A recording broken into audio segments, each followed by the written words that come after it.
ഞാൻ പുറത്തിറങ്ങിയിട്ടില്ലല്ലോ.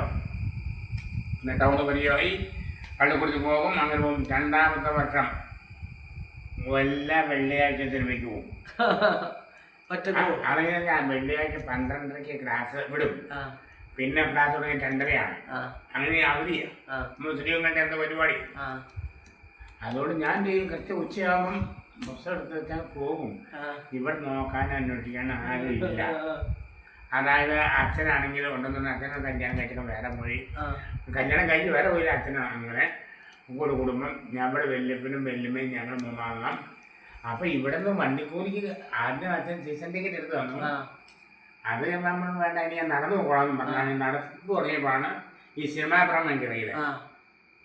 പല ദിവസം പള്ളിക്കൂടി പോയി. അങ്ങനെ 9ാം ക്ലാസ് തോറ്റുപോയി. അങ്ങനെ ഒത്തിരി സിനിമ ഉണ്ടോ അത് അങ്ങനെ നടന്നുകൊണ്ട് എൻ്റെ വിദ്യാഭ്യാസത്തിനാണ്. 9ാം ക്ലാസ് ഇന്നത്തെ ഡിഗ്രിയാ.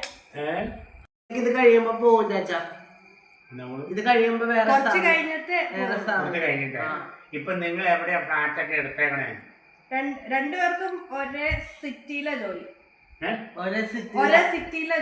ജോലി അപ്പൊ നിങ്ങൾ സിറ്റി എന്ന് വെച്ചാൽ നിങ്ങൾക്ക് വീട്ടിൽ വന്നെത്താനുള്ള സ്ഥലമുണ്ടോ? അതെയോ തൊട്ടടുത്താണോ? നടന്നു പോകാനുള്ള ദൂരമുള്ളൂ. എനിക്ക് 10-15 മിനിറ്റ് നടക്കണം. ഞാൻ ബസ്സിന്, എനിക്ക് ബസ്സിന് ഞാൻ നടക്കും, അല്ലെങ്കിൽ സൈക്കിളിന് പോകും. ഒരു 1.5 കിലോമീറ്റർ ഉള്ളൂ. അതിനാണ് ഇനി കാശുണ്ടാകുമ്പോ വണ്ടി മേടിക്കാൻ പോകാൻ. ടൂർ പോകാൻ. അതും പണം. അപ്പൊ അങ്ങനെ അവിടെയൊക്കെ നിങ്ങൾക്ക് കാശുണ്ടാവണമെങ്കിൽ ഫ്ലാറ്റൊക്കെ മേടിച്ച് അവിടെ താമസാനാ കുഴപ്പം. അവിടെ ആരും അങ്ങനെ വാങ്ങിക്കില്ല. അവിടെ ആരും അങ്ങനെ വാങ്ങിക്കില്ല.